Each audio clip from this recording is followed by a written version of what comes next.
Партиските пресметки и пазарање на само 3 дена до вториот круг од локалните избори веќе ги исцртуваат коалициските контури, од цврсти ставови до ретерирање и тактизирања, до пораки за тоа кој работи за интересите на народот, а кој за лични, од повици за гласање по етнички клуч до партиски обвинувања преку соопштенија и пресконференции. Иако дел од лидерите на Вреди претходно повикуваа на гласање по етнички клуч во сите општини каде има кандидати од албанскиот политички кампус, сепак денеска со реакција повторно на адреса на политичките опоненти Националната алијанса за интеграција, дека како што велат заедно со Левица сакале да ја кројат политичката судбина на Тетово. Јавноста е шокирана, но само Бајрам Реџепи не се засрами ниту се покаја, откако беше фатен на дело на состаноци со представници на Левица, партија позната по своите анти-НАТО и антизападни и антиалбански ставови. Кандидатот на ДУИ, Националната алијанса за интеграција, се обиде да го негира скандалот со смешни изговори. Од Националната алијанса за интеграција пак повторија дека Вреди се како што велат само неми послушници на Мицковски.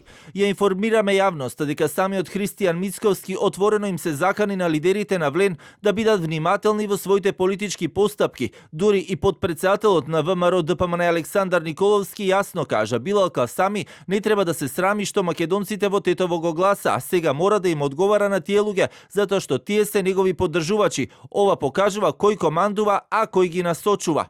И премиерот Христијан Мицковски во една од последните изјави посочи дека посредбата која што ја имал со Касами и во неговите обраќања сега веќе препознава говор на градоначалник на мултиетничка општина како што е Тетово. Првиот опозиционер Филипче пак за телевизија 24 најави дека до крајот на неделава ќе официјализираат кого ќе поддржат, а кого не, но и од кого очекуваат поддршка во вториот круг. Денеска со поддршка за владеачката ВМРО ДПМН на пресконференција излегој од партијата Единствена Македонија. Денеска со големо задоволство ја соопштувам одлуката на Единствена Македонија.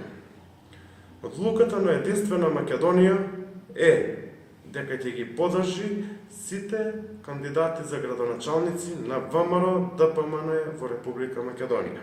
Покрај трката за главниот град, каде ќе биде интересно да се види како ќе се распределат гласовите, интересна ќе биде трката и во Кичево, Бравеница, Струга, односно општините со мултиетничко население. Во голема мера од вториот круг ќе зависи и каква ќе биде најавената реконструкција на владата која по изборите веќе ја најави премиерот Мицковски, а пак Левица веќе обвинуваше дека тој лошо менаџира со своите владини коалициски партнери.